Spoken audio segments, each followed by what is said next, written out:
que me traz hoje à tribuna, senhor presidente, é que nós estamos passando por um momento muito delicado da nação e o momento exige de todos os agentes políticos temperança, muita clareza no que se fala e muita responsabilidade acima de tudo. E, infelizmente, nesse momento, tenho visto a principal autoridade da República, a presidente Dilma Rousseff, se comportando de forma pior do que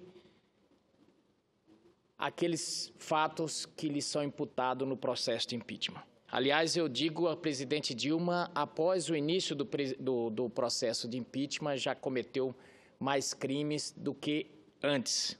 Na tentativa de se manter no cargo, ela realmente tem feito o que disse que ia fazer na campanha naquela vez, para se eleger. Disse que faria o diabo para se eleger. Fez, mas agora está passando dos limites. Li agora há pouco nos jornais que ela está indo para a ONU para dizer e denunciar ao mundo que aqui no Brasil está havendo um golpe. E eu não vou rebater isso com minhas palavras. Quero fazer minhas palavras do decano do STF, Celso de Mello. E vou reproduzir aqui, senhor presidente, que o ministro do STF disse agora há pouco. Ele disse o seguinte, abre aspas, Dilma comete gravíssimo equívoco ao tratar impeachment como golpe. São palavras do ministro do STF, Celso de Mello. Decano do STF afirmou ainda estranhar as declarações da presidente a jornalistas estrangeiros de que é vítima de um processo sem base legal. O ministro decano do Supremo Tribunal Federal, senador Ronaldo Caiado, disse que a presidente Dilma Rousseff e a sua defesa cometem um gravíssimo equívoco ao tratar o processo como golpe. É isso que ele disse. Ainda que a presidente veja, a partir de uma perspectiva pessoal, a existência de um golpe, na verdade há um gravíssimo equívoco, porque o Congresso Nacional e o Supremo Tribunal Federal já deixaram muito claro o procedimento de apurar a responsabilidade política da presidente. Disse o ministro ao chegar à corte para a sessão que iria deliberar sobre a posse do ex-presidente Lula. Questionado sobre as declarações da presidente, a jornalista estrangeira, entre as quais a de que o país tem um veio golpista adormecido, o ministro Celso de Mello respondeu que é no mínimo estranho esse posicionamento. Ainda que a presidente da República possa, à sua defesa, fazer aquilo que lhe aprouver, a questão é ver se ela tem razão. O ministro do STF, Gilmar Mendes, também reforçou a opinião de Celso de Mello, dizendo que as decisões tomadas pela Suprema Corte, o rito do processo indicam que as regras do Estado de Direito estão sendo observadas. Trata-se de um procedimento absolutamente normal, dentro de um quadro de normalidade, afirmou o ministro. Eu fiz questão de ler essa matéria, senhor presidente, porque é da maior importância. Nós temos dito aqui, nós temos avisado, feito o contraponto, até porque o governo ensaia essas falas lá no Palácio do Planalto, adestra as pessoas para virem aqui fazer a defesa, falas notadamente orquestradas por marqueteiros, porque esse termo golpe não surgiu do nada, não. Isso surgiu bem planejado, da mesma forma de onde saiu aqueles nomes pomposos para os programas do Partido dos Trabalhadores, para o programa de governo do presidente Lula e da presidente Dilma. Certa vez li uma matéria que dizia que primeiro eles formatavam o nome, depois ia ver se o programa dava certo. Tanto é verdade que o PAC acabou não se concretizando, mas o nome ficou. Qualquer brasileiro nesses rincões do país sabe que tinha um programa chamado PAC. Um nome pomposo, Programa de Aceleração do Crescimento. E aí montaram essa estratégia, esse factoide, e repisam como pingo d'água. Seguem a cartilha do marqueteiro do presidente da Alemanha na época do nazismo, do marqueteiro de Hitler, que dizia: diga uma coisa várias vezes, não importando se ela é verdade ou não, ela vai acabar virando verdade. Mas nós não vamos deixar que essa cantilena vire verdade, não. Até porque não tem como virar verdade. Nós estamos aqui desmentindo essa... Mas não queremos que passe como verdade para o povo brasileiro. Mas aí mais preocupante, senhor presidente, é que enquanto a cantilena estava aqui dentro era uma coisa, mas a presidente resolveu espalhar o nome do Brasil pela Medina. Resolveu começar a apequenar o país. E, infelizmente, certa vez um chanceler, certa vez não faz muito tempo, um chanceler israelense disse que o Brasil se comportava como um anão diplomático.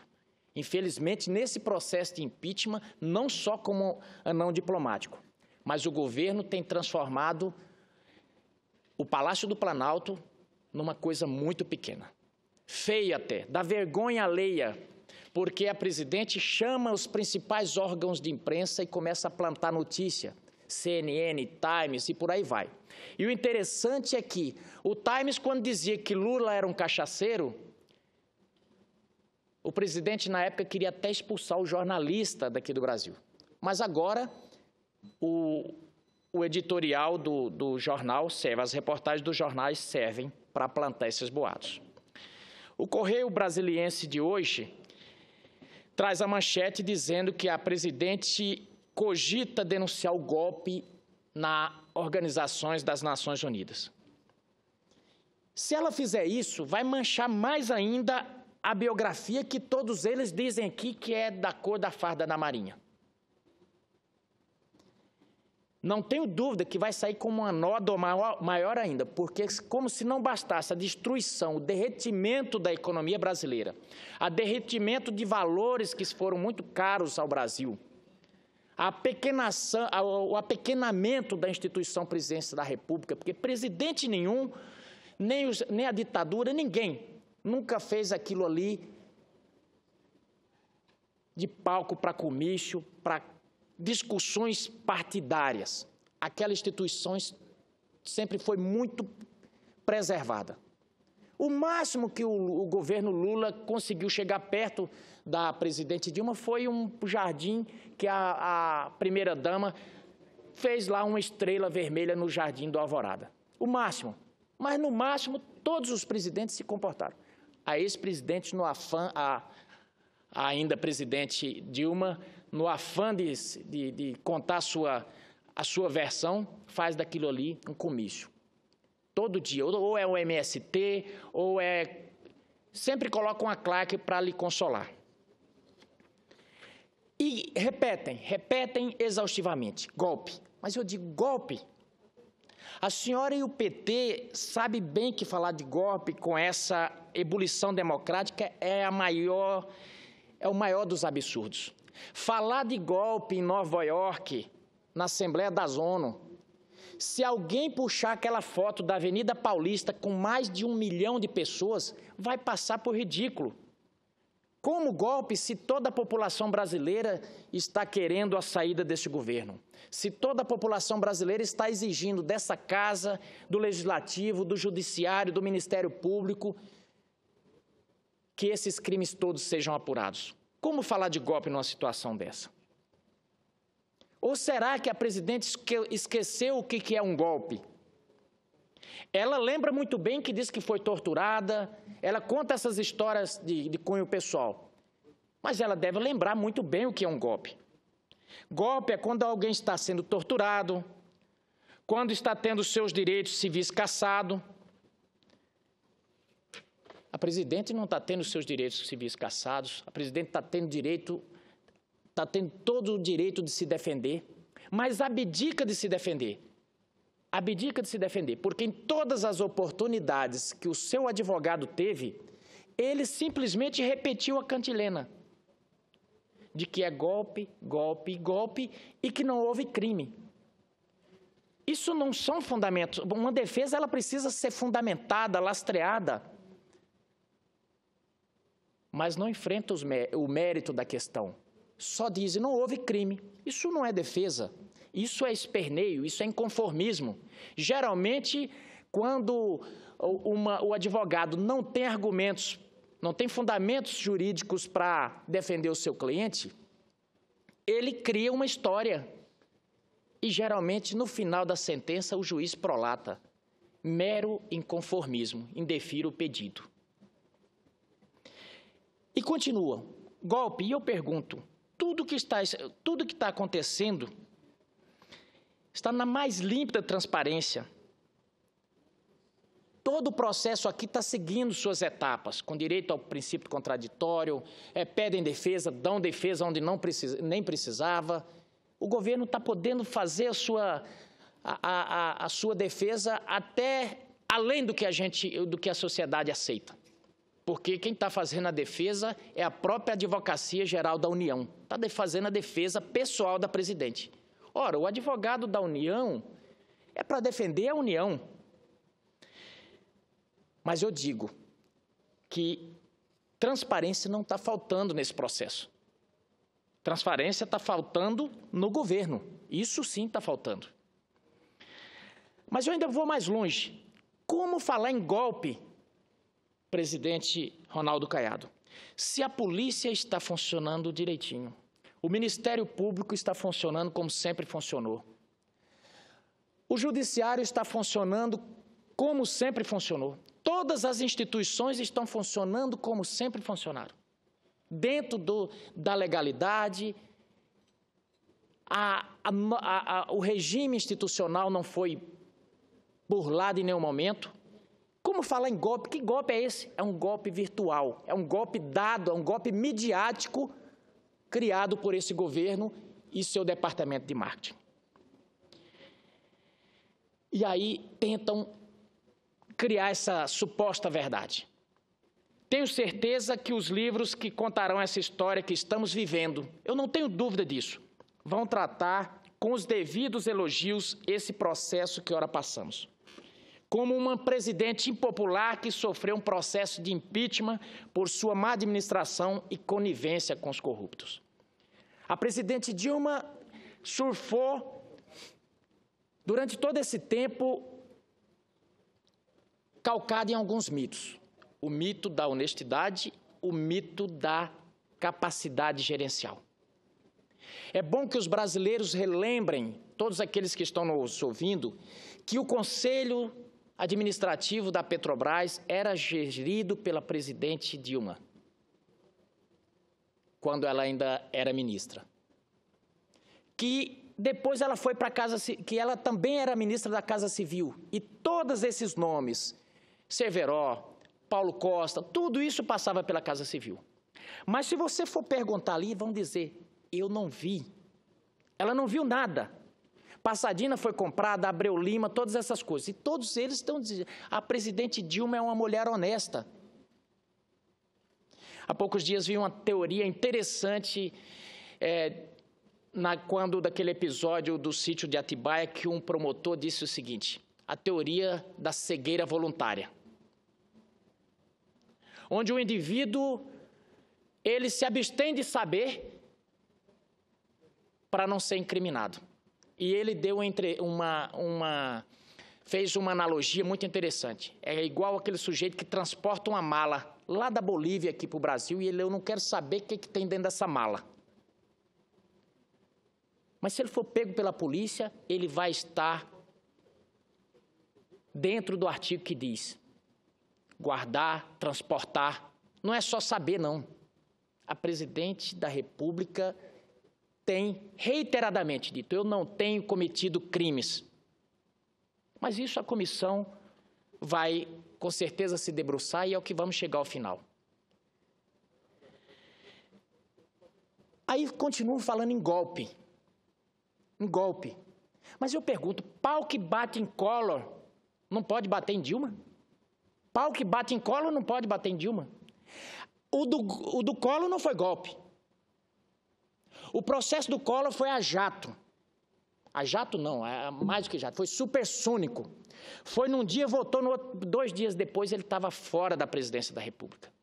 Esse processo vem se arrastando, agora veio a catimba aqui. Ontem queríamos que já tivesse sido escolhido os membros e votado, inclusive, o presidente e relator, mas foi como se a oposição tivesse cometendo um crime. Estão querendo acelerar, não querendo acelerar. Estamos querendo simplesmente que se seguisse o rito, mas não. Tudo bem, vamos para segunda-feira. Mas o que eu não consigo entender, e a maioria dos brasileiros, é essa falta de coerência. Aqui, até a indignação do Partido dos Trabalhadores, ela é uma indignação seletiva. Todos os dias eles vêm aqui e batem no Eduardo Cunha. O tempo inteiro. Que o Eduardo Cunha é bandido, que não vou entrar no mérito da culpabilidade ou não do Eduardo Cunha. Mas o que eu fico admirado de ver é que levantam o braço em riste aqui para dizer que Zé Dirceu é o herói, que todos os outros condenados no Mensalão são os heróis. É mais ou menos assim, meus bandidos são do bem, o bandido dos outros. Eu digo aqui, nós aqui da oposição não temos bandido, nós não temos bandido de estimação. Agora, não podemos deixar de fazer o contraponto. Não podemos deixar que essa conversa de golpe se prolifere por aí.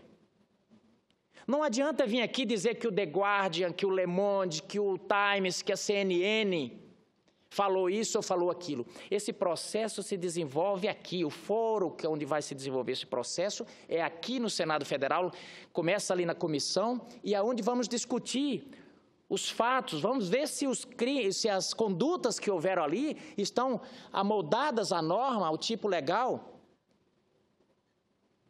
Eu, por exemplo, já tenho meu livre convencimento, já tenho... para mim, o que já foi apresentado sobra.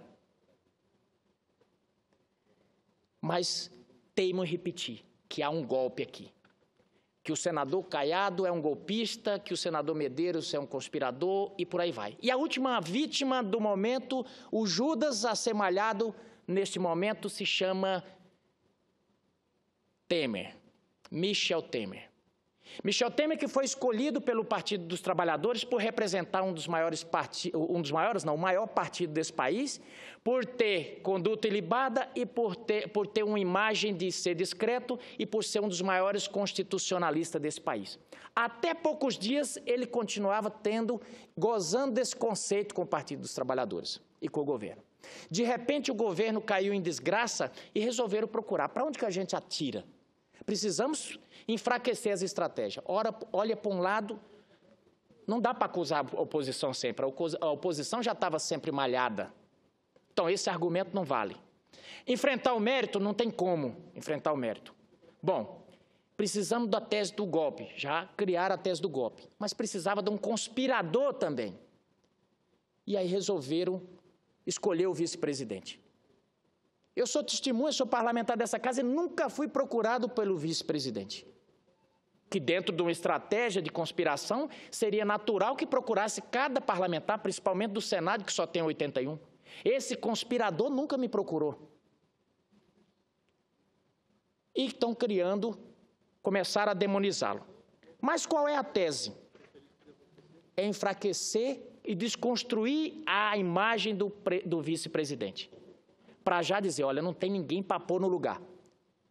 E por linha de raciocínio, num argumento bem maquiavélico, eles já dizem, Temer vai ter como, se assumir, vai ter como vice Eduardo Cunha. Não é verdade. Eduardo Cunha não está na linha de sucessão. Se houver vacância do cargo de presidente da República, o presidente da Câmara eventualmente assumiria, mas logo em seguida seria convocado a eleições. Não existe isso de ficar no lugar. Mas cria esses argumentos para criar esse raciocínio de golpe de conspiração. Mas continua dizendo que é golpe. E eu fico pensando, se em 92 e nos anos de Fernando Henrique as manifestações populares eram legítimas, por que não considerar igualmente legítimos os movimentos pacíficos que pedem o fora Dilma? Senador Caiado, eu fico sem conseguir entender. Eu tenho uma cabeça que funciona muito pela lógica. O meu primeiro curso foi matemática, então é uma cabeça muito cartesiana. Depois eu fiz direito, mas o direito também não foge da lógica. E aí eu fico sem tentar entender como os 50 pedidos, mais de 50 pedidos de impeachment que o PT participou ou formulou contra os ex-presidentes eram válidos, não eram golpes. Como aquelas manifestações eram manifestações, segundo eles, de democracia, de manifestações da sociedade totalmente legítimas. Mas agora, como é contra o PT, o advento constitucional do impeachment passa a ser um golpe e 96% da população brasileira que está contra esse governo são chamados de golpista. É uma lógica que não se sustenta. A Avenida Paulista, eu nunca tinha visto uma imagem daquela. A Avenida Paulista de verde e amarelo, de uma ponta a outra, e mais nas ruas adjacentes. E dizem que é golpe, que não é legítimo, que é um bando de golpista, de reacionário. Pensam algumas coisas para tentar tirar a legitimidade disso. Em contrapartida, contrataram a peso de ouro uma Clark para ir para a Avenida Paulista, diz que a peso de ouro, essa que é a verdade, pago, regiamente pago. Não foi ninguém que me falou, não, eu estava em São Paulo no dia e perguntei para umas pessoas que estavam no bar que tinham acabado de sair. Não, nós recebemos o lanche, recebemos o transporte e recebemos uma ajuda de custo para vir para a manifestação. Balões que a gente via, todos pagos pelos os satélites do Partido dos Trabalhadores, CUT, MST e por aí vai. Não faz sentido, é uma incoerência total.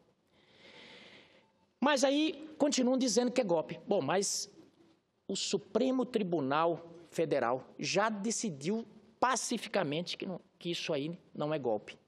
Que o impeachment está totalmente, porque não bastava, nós somos agentes políticos, o senador Caiado não tem legitimidade porque é da oposição, outro não tem porque é da oposição, não vale. Não, são os ministros dos Supremos que disseram isso.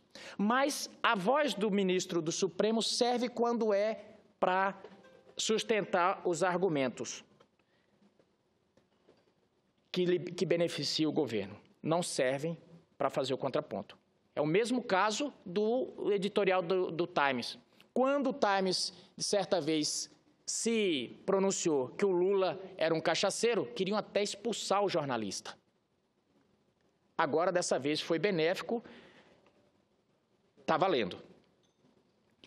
Considerar como golpista os que pedem o fora Dilma diante do escândalo da Petrobras e de tantos outros no governo, como considerar isso?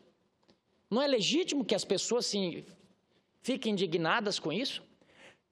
E por que é legítimo, tanto mais legítimo? Porque o governo, em determinado momento, se elegeu tendo a Petrobras como biombo, que o petróleo é nosso, vamos salvar, e que se o PSDB ganhar, vai acabar com a Petrobras. E aí depois fizeram isso. Demonizam a oposição como golpista diante de suas palavras e atitudes. Parece mais que nós estamos diante do governo autoritário. Porque qualquer coisa que a oposição fale aqui, se pudessem, amordaçavam. O presidente que ora preside a mesa, então, nem se fala. Com certeza tem muito sapo costurado por aí, senador Caiado, com seu nome, viu? Mas o que é pior? Depois de 5 anos na arrogância, de repente aparece a presidente Dilma essa semana.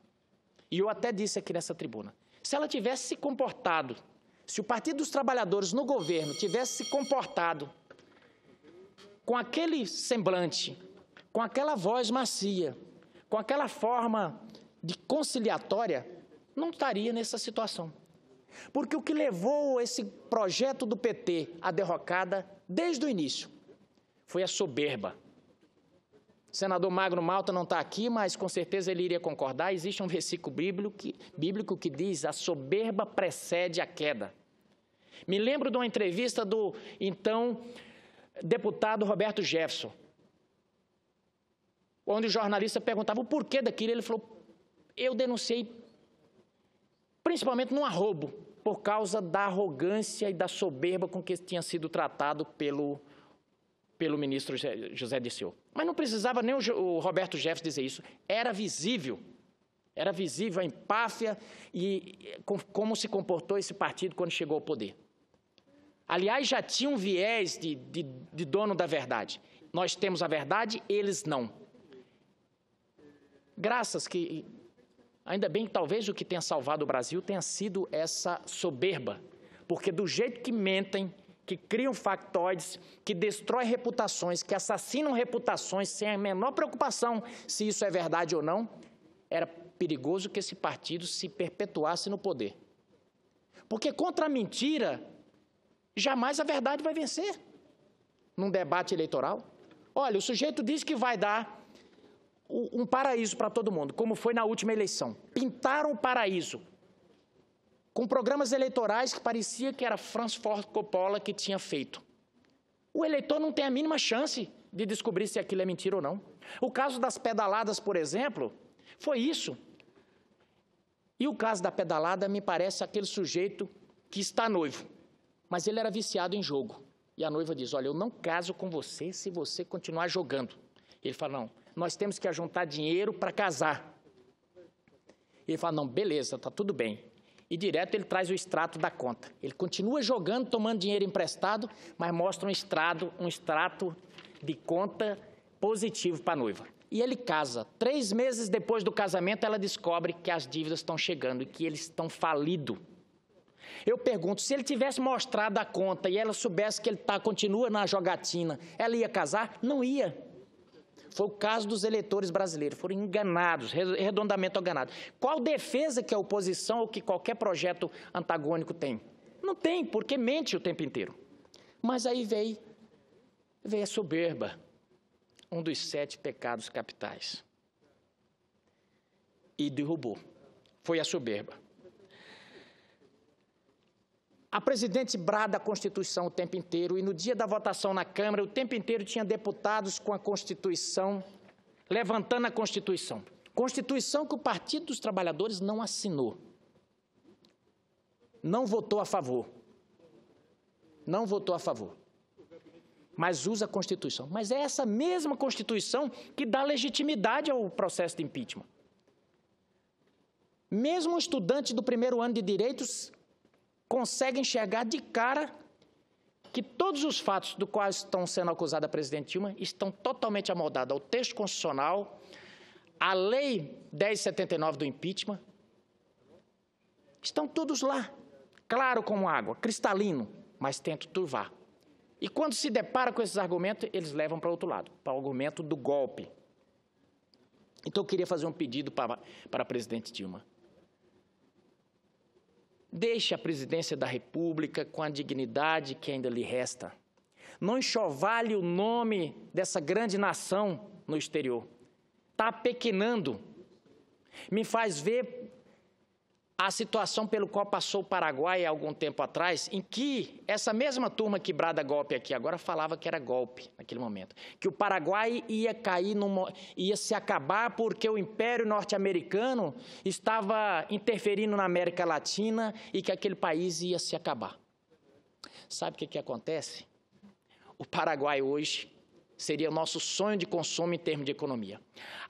A grande maioria dos nossos empresários, dos nossos industriais, estão indo para o Paraguai. Eu vou citar um aqui.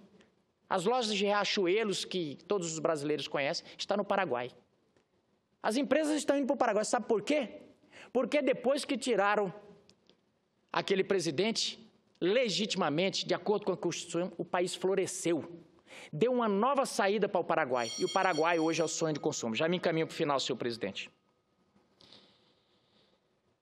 O Brasil está se arrastando, mas a presidente vai para a frente das câmaras e continua com aquele discurso, que ela não pode sair porque ela é honesta e séria. A presidente Dilma pode ser tudo, mas ultimamente ela não tem agido com seriedade. Ela tem agido sempre com muita carranca. Não podemos confundir carranca com seriedade. Por quê?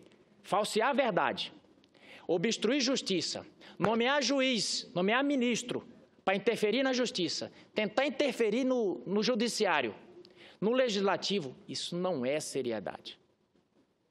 Espalhar inverdades, mandar e-mails para todos os países, como um seu ajudante de ordem fez, mandou um e-mail para fomentar que todos os países pudessem saber que aqui estava acontecendo um golpe. Quando foi denunciado aqui, logo em seguida disseram, não, não foi bem assim, desmentiram. Um e-mail oficial, saiu aqui do Palácio do Planalto. Essas são coisas que nós temos que falar aqui. Eu sei que irrita até alguns que são do lado da presidente, mas nós temos que falar porque não podemos deixar que se perpetue a verdade.